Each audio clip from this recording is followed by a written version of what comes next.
हमें सीखना होगा, तो फिर आखिर क्यों लोग नहीं सीख पाते? अगर हम ये माने कि बहुत सारे लोग कहते हैं कि नहीं वहां पर स्टूडेंट्स की गलती है, स्टूडेंट्स गलत है इसलिए नहीं सीख पाते। अगर आप ध्यान से देखें सचमुच क्या स्टूडेंट गलत है? मेरे पास मुझे भी लगता है कि स्टूडेंट गलत है अगर हार्ड वर्क ही न करें, डेमोन्स्ट्रेशन क्लास बस अटेंड करें और उसका कुछ करेंगे फिर कैसे सीख जाएंगे? एटमॉस्फेयर कैसे बनेगा? एटमॉस्फेयर बनाने की जिम्मेदारी किसकी होगी?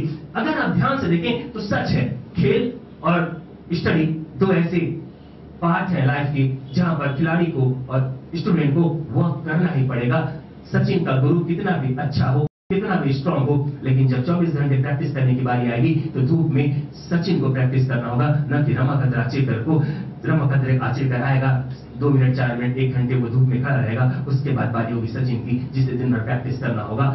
बिल्कुल सच है कि खेल और स्टडी में स्टूडेंट को मेहनत करनी होगी, लेकिन जब मेरे पास बहुत सारे ऐसे लोग आते हैं वो कहते हैं कि सर मैं 2-3 क्लासेस कर चुका हूं लेकिन अभी भी मैं इंग्लिश बोलना नहीं सीख पाया। अभी भी मुझे लगता है कि लास्ट क्लास है आपकी, अगर आपकी इस क्लास में नहीं सीख पाया मैं छोड़ दूंगा सोचना कि मैं इंग्लिश सीख सकता हूं। मैं मानता हूं सर कि सिर्फ इंग्लिश मीडियम के स्टूडेंट 10, 12, 15 साल स्टडीज करते हैं, सिर्फ वो सीख सकते हैं, मैं नहीं सीख सकता, मेरे बस की बात नहीं है। फिर कहीं ना कहीं मजबूर होते हैं सोचने के लिए जो शख्स 3-3, 4-4 जगह क्लासेस कर चुका है, कहीं ना कहीं सीखना चाहता है, बार बार अपने पैसे बर्बाद कर रहा है, बार बार अपना टाइम इन्वेस्ट कर रहा है। अब कहीं ना कहीं और कुछ गड़बड़ है, कुछ ना कुछ स्टूडेंट के अलावा सिस्टम में कमी है, कुछ ना कुछ टीचर्स में गलत है। अब वहां से फिर इस क्लास की शुरुआत होती है। अब अगर आप ध्यान से सर्वे करें कि आसपास हमारी इंग्लिश के लिए हम कैसी कोशिश करते हैं, क्या सीखने की कैसी इफर्ट्स होती है हमारी, आप वहां पाएंगे कि हमारे पास बेसिकली 2 तरह की क्लासेस होती हैं। एक तो स्कूल कॉलेज की बात हम पहले ही छोड़ दें, क्योंकि तो सिर्फ 17 नंबर की कवायद हुआ करती थी। 17 नंबर ही बजरंगबली 17 नंबर दे देना बेड़ा पार हो जाए, उससे ज्यादा कुछ नहीं मांगता हूं मैं, नारियल फोड़ दूंगा अगर 17 नंबर मिला देते, और 17 नंबर मिल भी जाता था। 17 नंबर मिल गया, उससे ज्यादा कुछ कोशिश नहीं की, उससे ज्यादा कुछ मिला नहीं, सभी लोग, मैं भी उसी कैटेगरी में था। 17 नंबर मिल जाए तो सर बहुत भगवान जी बहुत अच्छा हो जाए, बाकी सब्जेक्ट की प्रिपरेशन करेंगे, उससे कुछ आशा कर नहीं सकते हैं। अब अगर हम कोचिंग क्लासेस पर आए तो आखिर कोचिंग क्लासेस में जाने के बाद भी लोग नहीं सीख पाते हैं। क्यों नहीं सीख पाते? अगर आप ध्यान से सर्वे करें हमारे पास 2 तरह की क्लासेस होती हैं। हमारे आसपास ट्रेडिशनल ढंग की 2 तरह क्लास होती है। एक क्लास में आप जाइए, टीचर है, कहेंगे बच्चों किताब को अभी खोलो, लिखना शुरू से अंत तक खूब सारे लिखिए, खूब सारा ट्रांसलेशन बनाइए, किताब पढ़िए, ट्रांसलेशन बनाइए, क्लास के बाद देंगे जाओ बच्चों घर में प्रैक्टिस कर लेना। अच्छा, घर में प्रैक्टिस कर लेना, कैसे कर लेना? हमारे माँ बाप भाई बहन इंग्लिश बोलते हैं क्या? हमारे पड़ोसी दोस्त सब इंग्लिश बोलते हैं क्या? अगर वो इंग्लिश बोलते तो हम तो ऐसे ही इंग्लिश सीख जाते हैं, हमें किसी क्लास की आवश्यकता नहीं होती। लेकिन वो कहेंगे नहीं जाओ घर में जाकर प्रैक्टिस कर लेना।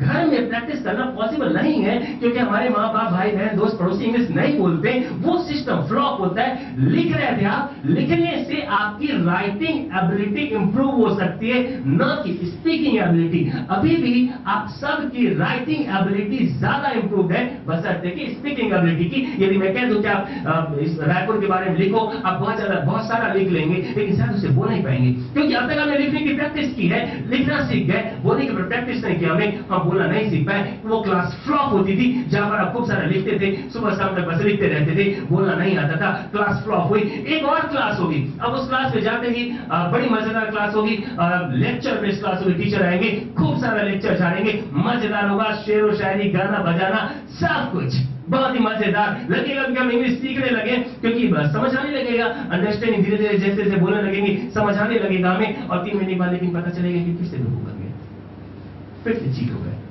जब मार्केट में तो पता चला वास्तव में अभी भी हम इंग्लिश नहीं बोल पा रहे। लेक्चर सुनने से आपकी अंडरस्टैंडिंग एबिलिटी इंप्रूव हो सकती है, न कि स्पीकिंग एबिलिटी। आज भी आप सबकी अंडरस्टैंडिंग एबिलिटी स्पीकिंग एबिलिटी की अपेक्षा ज्यादा इंप्रूव है। एक रिक्शा वाला भी क्रिकेट चल रहा है, टीवी चल रहा है, उसके सामने रेडियो चल रहा है, उसके सामने बैठा दो और वो सब समझ जाए कब छक्का मारा धोनी ने, कब उसने आउट किया, कब तेंदुलकर 0 पर आउट हो गया। उसको इंग्लिश नहीं आती, लेकिन इंग्लिश सब समझ जाता है, क्योंकि बार बार सुनने के कारण टर्मिनोलॉजी से परिचित हो गया है, वो समझ जाता है, लेकिन बोल नहीं सकते।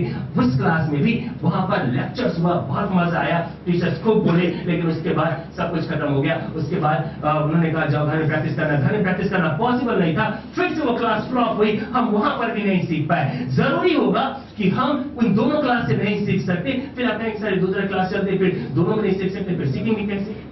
आखिर सब जगह सभी इंस्टीट्यूट से कुछ ना कुछ तो सीख जाते हैं। चलो माना 100 लोग हैं, 100 लोगों में 10 लोग तो सीख जाते हैं, वो 10 लोग कैसे हुए? वो 10 लोग कहां से आ गए? अब अगर आप ध्यान से देखें वो 10 लोग कैसे थे, क्या कर रहे थे, कैसे सीखे वो, आप ये पाएंगे कि हर एक क्लास के बाद जब सारे लोग चले जाते हैं, कुछ 5, 10, 15 लोग रुकते हैं और साथ में ग्रुप डिस्कशन करते हैं। क्लास के बाद ग्रुप बना लेते हैं, वहां ग्रुप डिस्कशन करते हैं, और ये वही लोग होते हैं जो ग्रुप डिस्कशन में जिन्होंने पार्टिसिपेट किया, वही लोग फाइनली इंग्लिश बोल रहे हैं। इसका मतलब सिर्फ ये है, और ग्रुप डिस्कशन में न तो आप लिख रहे थे, न तो किताबें पढ़ रहे थे, और न ही लेक्चर सुन रहे थे। आप एक काम कर रहे थे, आप बोल रहे थे। मतलब साफ है, इंग्लिश बोलने का सिर्फ एक तरीका, आप बोलिए। You speak. आपको बोलना होगा।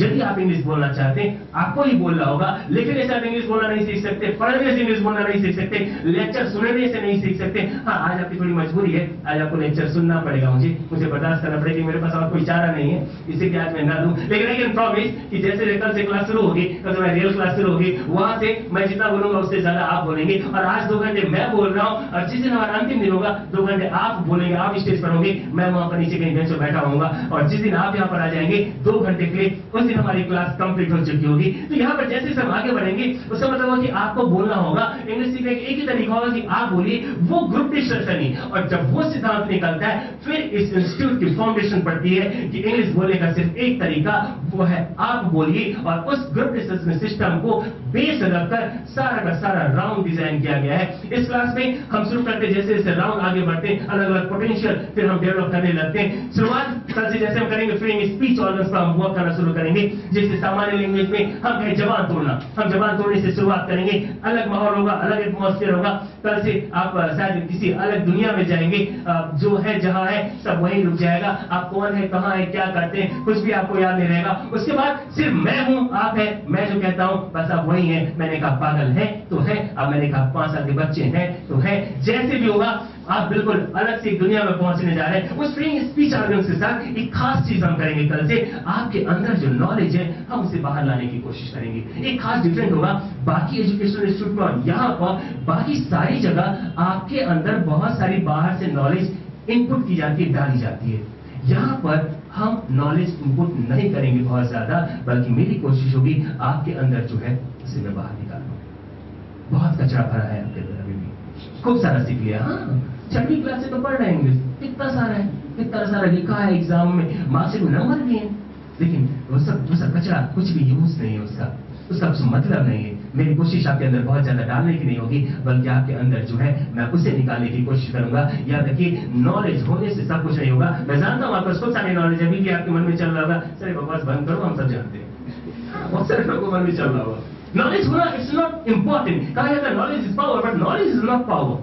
नॉलेज पावर बिल्कुल नहीं हो सकता है। Utilization of knowledge is power. Knowledge का यूज पावर हो सकता है। सिर्फ हमारे पास कोई चीज है उसका इंपॉर्टेंट नहीं है, जब तक कि हम उसका यूज ना करें। होगा आपके पास AK-47 है, आपके पास ऑटोमेटिक एक ही बार में 100 लोगों को, लेकिन एक शख्स आएगा चाकू मार के आपको चला जाएगा, आपको मार डालेगा, क्योंकि आप यूज नहीं करेंगे। रहने से कुछ नहीं होगा।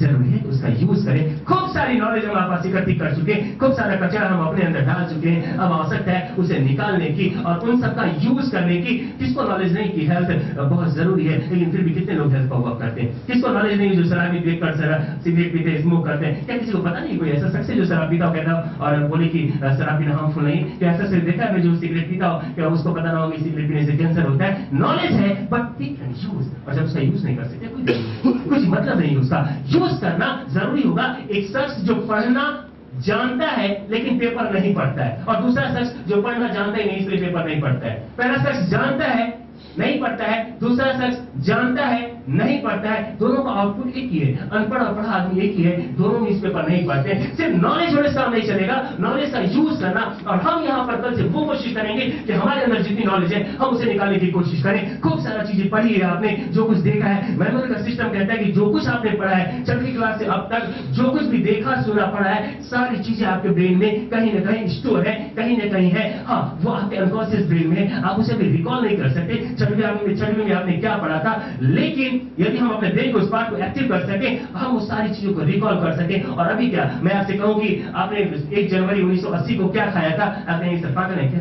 1 जनवरी 1980 क्या खाया था, कहां पता चलेगा? लेकिन अगर मैं आपको हिप्नोटाइज कर दूं, आप वो सारी चीजें बताने लगेंगे कि आपने 1 जनवरी 1980 को क्या खाया था, क्या किया था। Everything you will be able to tell. इसका मतलब खास होगा कि हमारे दिमाग में